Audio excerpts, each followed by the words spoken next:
tudo bem? Eu sou Angélica Hellish. Se você chegou por aqui, com certeza você gosta de histórias de crimes reais, você gosta de true crime, né? Então, você já é convidado para dar o like aqui, tá? Já se inscreve, dá o like. Hoje eu vou falar sobre uma história, gente, que é uma história tenebrosa, tristíssima, como sempre, óbvio, né? Mas aqui de um local que é sensacionalmente lindo. Então chega a ser muito interessante, não é? Que um lugar tão bonito, paradisíaco, claro, também vai ter uma história de violência, né? Aqui eu deixo, inclusive no começo do vídeo, imagens dessa localidade, não especificamente dessa, mas sim do país, né? Que é a Grécia, né?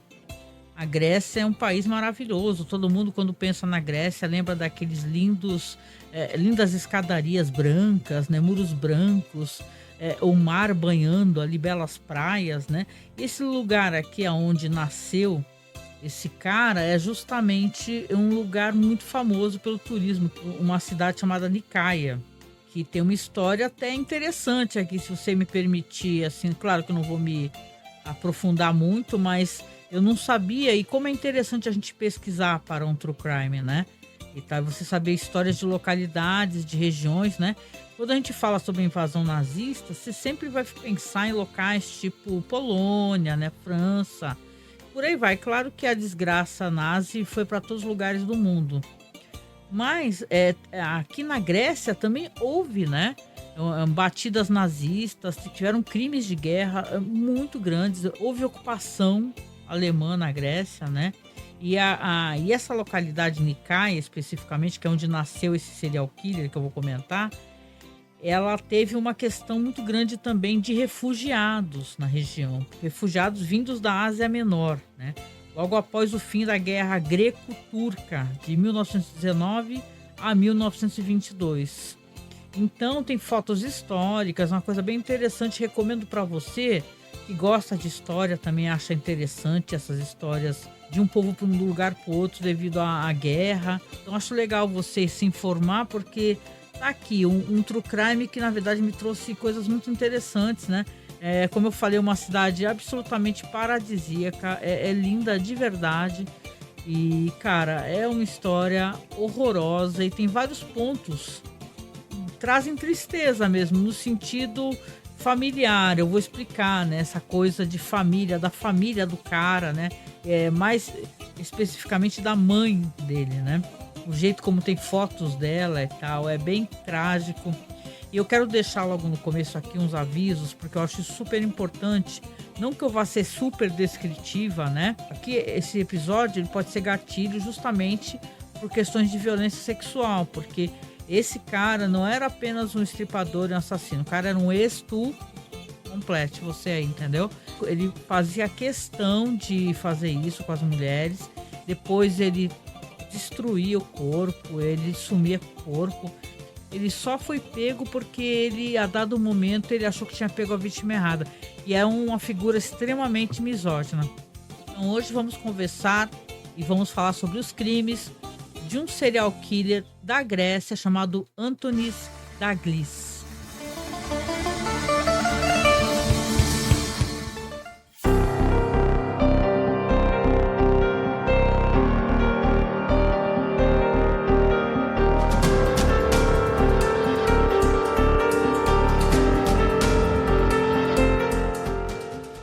Era 23 de janeiro de 1997, quando Antonis Daglis, então aos 23 anos, ou como era conhecido, o estripador de Atenas, ouviu a sentença do juiz.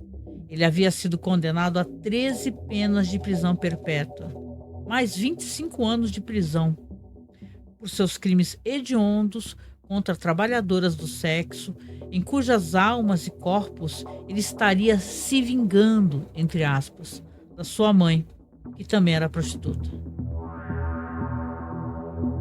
Antonis Daglis, nascido em Nicaia em 1974, era motorista de caminhonete da empresa Perla.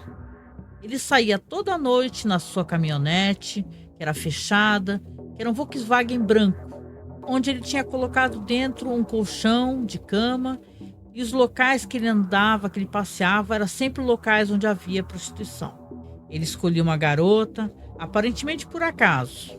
Só que, em vez de um programa, ele acabava estrangulando essas mulheres. E mesmo depois de completar a relação, ele também, às vezes, na verdade, 2 das 3 mulheres que ele estrangulou, ele cortou seus corpos em pedaços com uma serra elétrica e depois espalhava por diferentes áreas da capital grega. Ele tentava matar outras garotas também. Algumas conseguiram escapar porque ficaram inconscientes e fingiram estar desmaiadas depois que ele as estrangulava. O assassino, então, acabava acreditando que elas estavam mortas. Mas o que levou à cadeia esse assassino foi que a última delas, no caso antes dele ser preso, a Anne Hanson, conseguiu escapar quando falou para ele que ela não era uma trabalhadora do sexo. Ele acabou deixando ela sair, ela falou que ela estava voltando para a Inglaterra, que era só uma turista, e só que ela foi para a polícia denunciar. De qualquer maneira, ele não deixou de abusar dela. E ficava falando o tempo todo, abre aspas, todas as vadias devem morrer. Aqui então vou comentar sobre os assassinatos do Antonis. O primeiro assassinato são as confissões dele quando ele já foi preso. No tribunal ele revelou como ele matava essas mulheres, revelou a maneira, a técnica dele, o que ele fazia. Ele foi confessando tudo isso ali para o juiz e para os jurados. Ele fala que seu primeiro homicídio ele cometeu aos 18 anos, sendo que a vítima era uma trabalhadora do sexo, muito provavelmente uma imigrante legal, cujos dados nunca foram conhecidos, mesmo depois quando as impressões digitais foram coletadas. Em outubro de 95, o corpo da trabalhadora do sexo, Eleni Panagiotopoulos, de 29 anos, foi encontrado na rodovia Atenas-Lâmia. Seu corpo sem vida estava em péssimo estado, o que chocou os policiais ao vê-lo. A Glis relata que após matá-la por estrangulamento, retirou-lhe as entranhas, cortou-lhe os seios, desmembrou-a. O exame forense mostrou que a sua morte foi resultado de estrangulamento. O assassino continuou a atacar. 2 meses depois, no Natal de 95, o corpo de uma mulher foi encontrado em um beco numa saída perto da rua Orfeus, em Votanicos. A polícia tinha certeza que o assassino havia atacado novamente. Eles encontraram uma mulher seminua e ao lado dela foram jogadas suas roupas e a bolsa com seus pertences pessoais. Ela era Atena Lazarou, mais uma trabalhadora do sexo, que trabalhava ali, em Atenas. Nas praças de Atenas, as trabalhadoras do sexo estavam muito inquietas, óbvio, porque ninguém sabia quem era o assassino, quando é que ele voltaria a atacar, e no espaço de 2 meses, um total de 8 mulheres que faziam esse trabalho foram atacadas por Daglis. Aquelas que escapavam do cruel jovem de 23 anos corriam para as delegacias de polícia e descreviam um homem que dirigia por Atenas com uma van branca que tentava estrangulá-las. Elas descreveram em todos os detalhes, um jovem com cabelos escuros, encaracolados e olhos castanhos. Elas viam várias fotos com várias etiquetas e nomes e uma hora reconheceram: esse aqui é ele. Prontamente, a polícia vai fazer o rastreamento e a captura. As autoridades começaram imediatamente a monitorá-lo. E, finalmente, em 21 de janeiro de 96, conseguiram prendê-lo na Avenida Poseidon, no momento em que ele conversava com uma trabalhadora do sexo. Eles imediatamente o levaram para a delegacia. Em sua van, eles encontraram colchão e uma caixa de ferramentas, que também continha uma cruz que pertencia a uma das mulheres assassinadas, Eleni Panagiotopoulos. Daglis confessou todos os crimes, disse ainda que matou uma outra mulher, que havia sido encontrada no outono de 92, em Careias. O nome dela devia ser Kaiti e ela provavelmente era estrangeira, disse ele. Aos 2 psiquiatras que o examinaram, ele disse: olha, eu tenho alguma coisa, eu posso não estar bem. Não me lembro dos estrangulamentos, eu fiquei confuso. E ele continuou. Quando eu ouvia alguma coisa na TV sobre corpos serem encontrados, eu ouvia isso como uma notícia apenas, mas não me preocupava. Eu amava muito a minha mãe, mas eu nunca perdoei por ela trabalhar em bares obscuros, em empregos vergonhosos, saindo com homens. Eu queria matá-la, disse ele aos psiquiatras. Em janeiro de 97 ocorreu então o julgamento, e os advogados da Gliss tentaram convencer o tribunal de que ele era um psicopata, mas os psiquiatras não confirmaram. Eles falaram, abre aspas, ele descreveu os 3 assassinatos, respondia diretamente e foi altamente cooperativo. Eu não o vi particularmente abatido. Isso é uma perversão sexual e o ponto de vista legal não se enquadra nos distúrbios das funções mentais, testemunhou um psiquiatra. Durante o depoimento das testemunhas em tribunal, uma menina não aguentou os detalhes e desmaiou. Aqui vem a questão que eu até que cheguei a comentar, né? Que foi o desmaio da mãe no tribunal, né?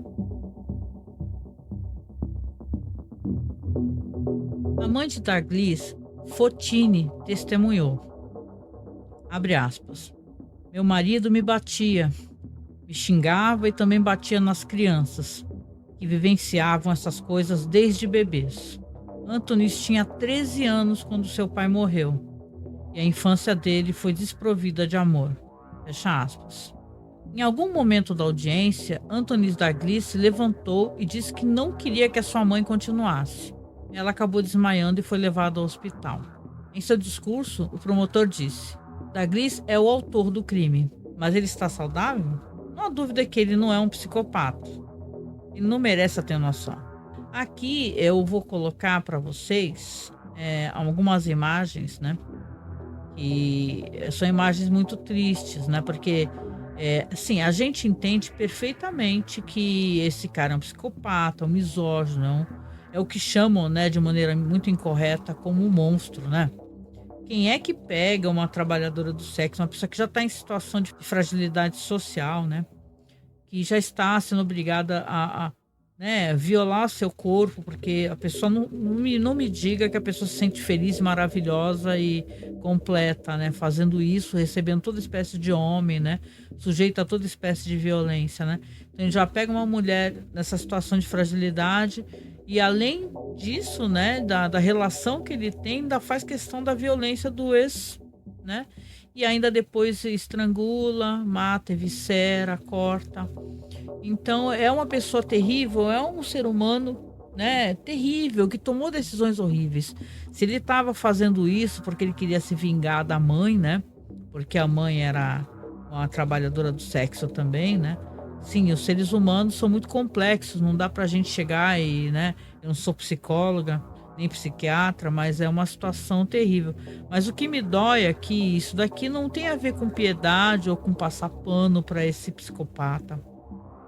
Que detalhe, ele nem é psicopata, né? Porque no tribunal o juiz não aceitou, nem os psicólogos, os psiquiatras, que ele fosse denominado enquanto psicopata, senão teria uma atenuante, né? Ele iria para algum lugar onde ele teria tratamento psicológico, né? Então, não é querendo atenuar o que ele fez, né? Querendo passar o pano porque ele fez, mas as cenas, as fotos da mãe dele, né? A mãe dele abraçando ele e tentando consolar ele de alguma maneira, são de absolutamente partir o coração. Eu acho assim, porque para mim, não sei você que está escutando aqui, eu peço até desculpas pelo à parte, né? Que você pode ser o merda que você for no mundo, né? E isso não vale nem para todas as relações e todas as famílias, até porque tem mães que são extremamente tóxicas, né? Mas muitas mães, óbvio, né? Você pode ser o merda que você for, você vai ter alguém que te ama nesse mundo e normalmente é a sua mãe, né? Pode perceber, é sua mãe ou seu pai, né, e tal. Mas amor incondicional chega a ser uma coisa dolorosa de se ver em seres que a gente quer desumanizar, não é? Porque a gente olha para esses caras e fala, cara, é um psicopata, cara, é um monstro. Ele é indigno de respirar oxigênio, de viver em meio à sociedade, né? Mas ele é um ser humano, ele em algum ponto na nossa trajetória, né? A gente falhou enquanto ser humano, né? A desigualdade social, a desgraça dele ter que presenciar a mãe se prostituindo. Isso tem a ver com machismo, né? Porque ele era um misógino, um cara com ódio a mulheres, visivelmente, senão ele não mataria tantas, né? Então é uma parte aqui para essa questão, que ela é uma questão muito sensível e ela é muito facilmente de não ser compreendida. Você fala assim, ah, você tá com peninha, né? Não, né? Vamos lembrar aquela jornalista lá, tá com peninha, leva para casa. Não, ninguém quer levar para casa. Ninguém quer levar para casa, né? Mas as coisas, né? O mundo e a vida tem várias nuances e nem tudo é preto no branco, como dizem, né? Tem muitos tons de cinza aqui, né? Como se constrói o caráter, a psique do ser humano, né? A personalidade. E está mais do que comprovado por pessoas que fizeram estudos bem complexos que, sim, se você desde a mais tenra infância, você sofrer violência, você sofrer toda espécie de violência, tem muita possibilidade de você perpetrar essa violência contra outra pessoa.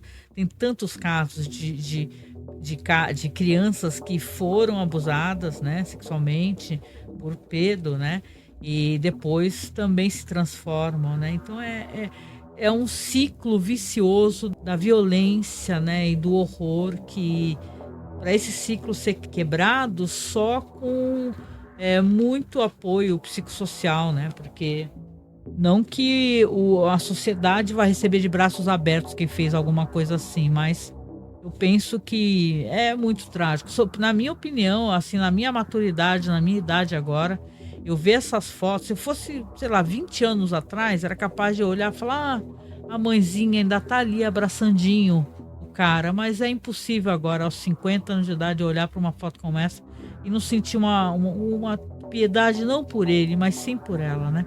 Retomando aqui, então, ela fala, né, a mãe dele falou que o marido batia, né, que ele presenciava essas coisas, desde que eles eram bebês, que a infância dele foi desprovida de amor.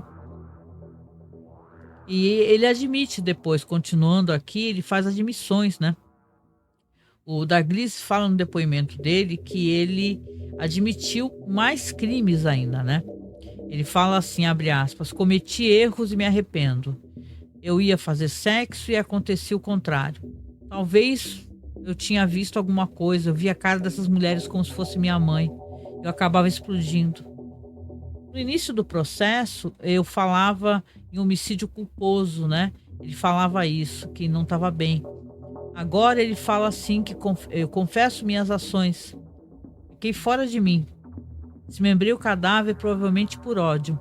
Eu estava agindo cegamente. Eu não estava no meu pleno entendimento. Ele continua. Eu também estive em bordéis e tentei estrangular mulheres. Eu as odiava e me vingava delas por causa da minha mãe. Eu ouvia vozes. Durante o sono eu ouvia vozes. Eu ataquei em 1992 e eu sempre fui agressivo.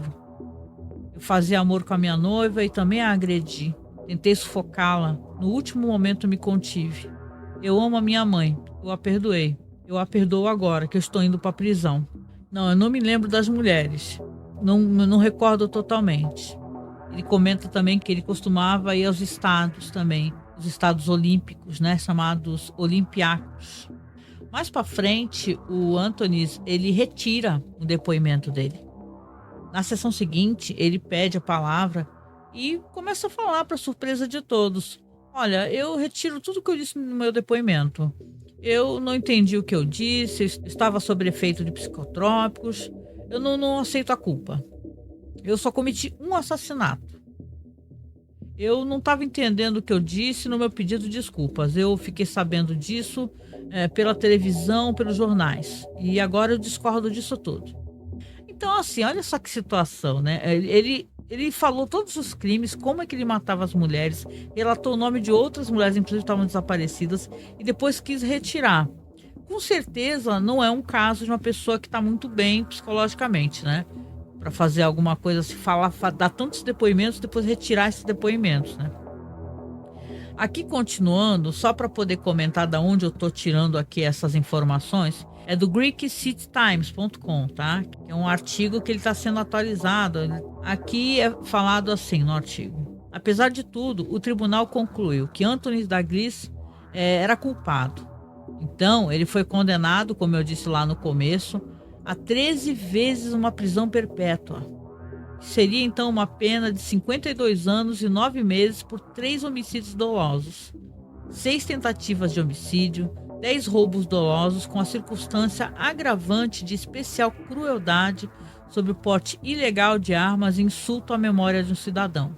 Pouco antes de retornar à prisão, os repórteres perguntaram para ele se ele entendia o motivo, o significado dessas 13 vezes que recebeu prisão perpétua. Aí ele respondeu claramente, sim, uma vez por cada vida perdida. Aqui essa história, no final, ela é uma história que tem um desfecho também que, para quem tem uma ideia de justiçamento, assim, até olha para isso e fala que, nossa, né?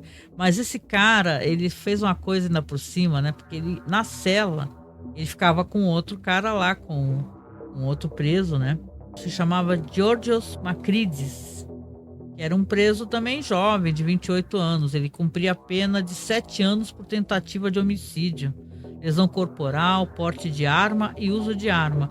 O estranho é que esse cara que estava com ele na cadeia não era um cara que tinha, que nem ele, uma prisão perpétua, né? Nunca mais vai sair da cadeia, né? Mas ele simplesmente resolveu, os dois, né? Fizeram um pacto.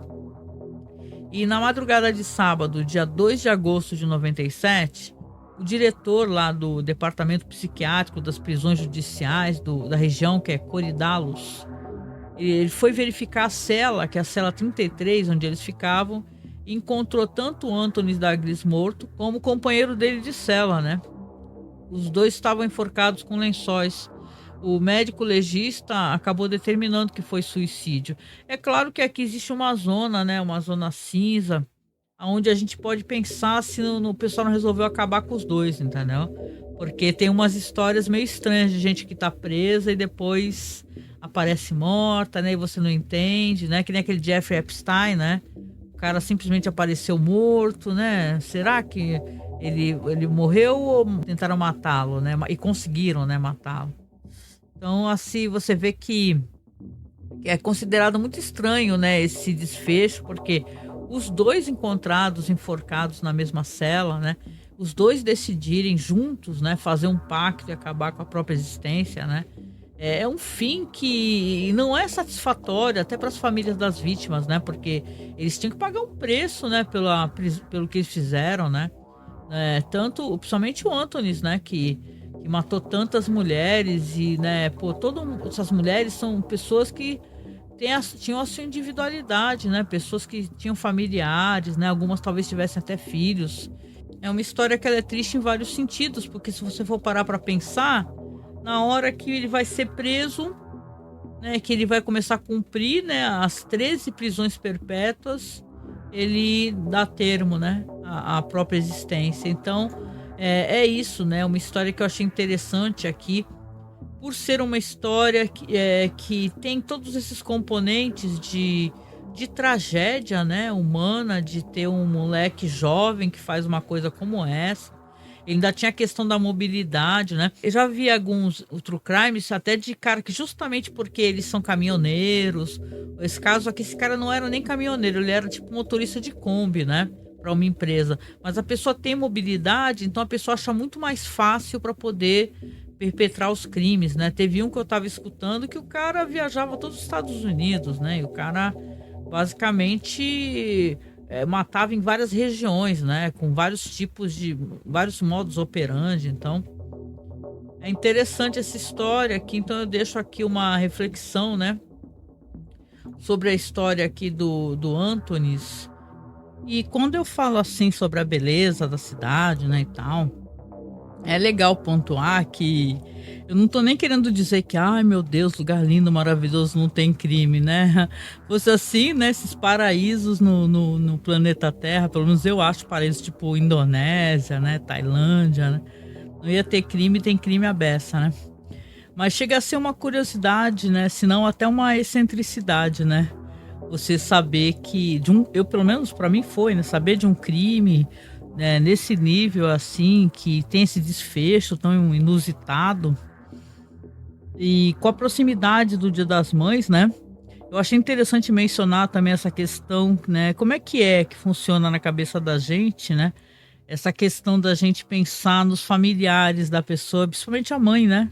Eu que sou mãe, para mim reflito, né? O quanto eu, não, quanto eu quero agradecer diariamente por ter um filho maravilhoso, né? Que não é capaz de fazer algo assim. Então é isso, né? Fica aqui então mais um programa. Espero que você que está acompanhando você esteja gostando bastante, né? Tô fechando com imagens lindas da cidade aqui. Espero que você esteja gostando e a gente vem, né, questionando aqui, né? Eu quero saber de você, o que que você acha? Tá melhorando? Você tá curtindo os programas? Tá interessante? Você tem crimes que você gostaria de sugerir? Né? Porque eu tô tentando fazer um negócio aqui, claro que eu vou falar de filmes brasileiros, né, e tal. Vamos ver como é que anda esse projeto aqui, se não é cancelado, né? E eu preciso muito por isso que eu peço muito para você se inscrever, para você curtir, para chegar até mais pessoas, né? Compartilhar, isso é fundamental. Sem você compartilhar, não tem como as pessoas saberem que eu tô fazendo esse projeto aqui. Então não deixa de compartilhar, tá? Faz esse favor aí que vai ajudar demais, né? Porque a gente pede apoio financeiro, claro, para as pessoas, né? E nem todo mundo pode apoiar, a gente entende, porque a gente também é duro, né? Mas o fato da pessoa compartilhar, nem que seja, sei lá, fazer um corte, colocar no TikTok, colocar no seu Facebook, ou no seu Instagram, no Threads, né? Que agora tem Threads também, né? Que é associado ao Instagram, já ajuda muito. Então não deixa, tá, de compartilhar. Nossa arroba lá no Twitter é @Mundo no Crime, né? Eu até fiz uma publicação lá pedindo para o pessoal se inscrever, né? Eu tô querendo chegar pelo menos o mais rápido possível, pelo menos 100 inscritos, né? Que a cada patamar que você vai avançando aqui, eles deixam fazer alguma coisa. Agora eles já estão deixando eu colocar thumbnail, entendeu? Agora estão deixando eu colocar link, por aí vai, né? Depende da ajuda das pessoas também. E poxa, se você puder, espero que você possa, né? Que não vai lhe fazer falta. Pô, nos apoia financeiramente, você não tem nada a perder, prometo que você só tem a ganhar, porque nós somos um podcast aqui que a gente fala de cinema alternativo, a gente fala de séries clássicas, a gente traz produtos do audiovisual sensacional mesmo, entendeu? Que ninguém fala, que ninguém comenta, né? Porque o pessoal quer falar o hype mesmo, né? O que dá mais view, dá mais clique, então a gente faz um trabalho de pesquisa para poder trazer coisas diferentes, que não eu tô fazendo aqui no Volta ao Mundo no Crime, entendeu? Trazer crimes de vários locais do país e tal, de vários países, né, aliás, né? Para as pessoas poderem conhecer, porque quem sabe dá para dar uma pincelada que nem eu fiz aqui, falar da questão histórica, né? Não prometo, mas é interessante, depende da complexidade do crime, né? Não que eu vá fazer aqueles programas, na dúvida, escute lá novamente o primeiro podcast, né? Que eu vou contar a vida da pessoa, né? E eu fico pensando, e aí eu vou pedir desculpas, tá? Para quem faz essa espécie, não é uma crítica a quem faz isso, mas às vezes tem certas situações que as pessoas descrevem que eu fico imaginando se aquilo não é pura especulação, entendeu? É colocado no roteiro para dar um componente mais de emoção. E a gente entende isso enquanto alguém que conta história, né, que gosta de contar histórias, que é importante tu emocionar e tu levar a pessoa, né? Mas às vezes tem situações que a pessoa conta toda uma vida da pessoa que, saca, você tá trabalhando no terreno da especulação, né? Ou então de terceiros, pessoas falando, se não é a própria pessoa, né? Fica meio no terreno da inventei, sacou? É isso que eu tô querendo dizer. Mas de qualquer jeito, eu conto do meu jeito, né? Esse jeitinho que eu tenho aqui. Então eu espero que você esteja gostando. E por favor, tá? De novo, nos apoie, tá? O nosso Pix é super fácil de guardar na cabeça. O nosso e-mail é pixmasmorra@gmail.com. Você pode mandar que a gente vai receber, tá? O seu apoio aqui e vai ajudar a gente a comprar equipamento, manter o site no lugar, continuar pesquisando, né? Espero, enquanto eu puder levar o podcast, eu vou levando. O dia que não der, a gente encerra as atividades, né? Mas por enquanto estamos tentando levar e eu tô fazendo isso aqui também como spin-off para poder salvar os nossos podcasts, os nossos programas, tá? Com isso eu deixo um abraço bem gostoso aqui, tá? Dúvidas, comentários, só mandar e-mail, tá? Ou comenta logo abaixo aí que eu respondo sempre. Pode comentar que eu respondo. Beijo para você, até.